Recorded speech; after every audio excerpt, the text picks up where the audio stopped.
சர்தார்ஜி ஜோக்ஸ்னால் எல்லாம் ஃபேமஸுங்க. ரொம்ப காமெடியாக இருக்கும், தமாஷா இருக்கும். அப்படி தான் ஒரு டிடெக்டிவ் ஏஜென்சியில் வந்து என்ட்ரி பண்ணாங்களாம். அதில் வந்தது 3 பேருமே சர்தார்ஜியாம். முதல் சர்தார்ஜி வந்து உள்ளே கூப்பிட்டாங்களாம்.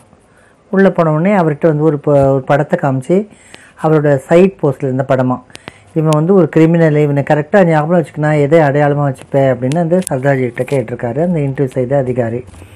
சர்தார்ஜி வந்து யோசனையே பண்ணலையாம். அவனுக்கு ஒரு கண்ணு தான் இருக்குது, ஈஸியாக பிடிச்சிடலாம் சார். அதிகாரிக்கு கோபம் வந்துட்டு தான், இது என்ன முட்டாள்தனம், பக்கவாட்டில் இருக்கப்பட்ட படத்தில் ஒரு கண் தானே தெரியும், அவனுக்கு இன்னொரு கண் இருக்காதுன்னு எப்படி முடிவு பண்ணலாம் என்று கத்திவிட்டு அவனை துரத்தி விட்டார். அடுத்தவனை கூப்பிட்டார்.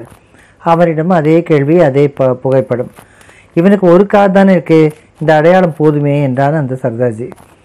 அதிகாரி தன் தலையில் தானே குட்டி கொண்டு அவரையும் விரட்டி விட்டார். 3வது நபர் வந்தார். கேள்வியும் புகைப்படத்தையும் சில வினாடிகள் மனதில் ஓடவிட்டார். அவன் கான்டாக்ட் லென்ஸ் போட்டிருக்கான் சார் என்றார். அதிகாரிக்கு அது புதிதாகவே இருந்தது. இது உண்மையாக இருக்குமோ என்று அந்த கிரிமினலின் பழைய ரெக்கார்டுகளை புரட்டினார். என்ன ஆச்சரியம், அவன் கான்டாக்ட் லென்ஸ் அணியும் பழக்கமுள்ளவன் தான். என்னால் நம்பவே முடியல, அற்புதம், அதை எப்படி எவ்வளோ கரெக்டாக கண்டுபிடிச்சிங்க, கான்டாக்ட் லென்ஸ் தான் போட்டிருக்கான்னு சொன்னீங்க என்று கேட்டார்.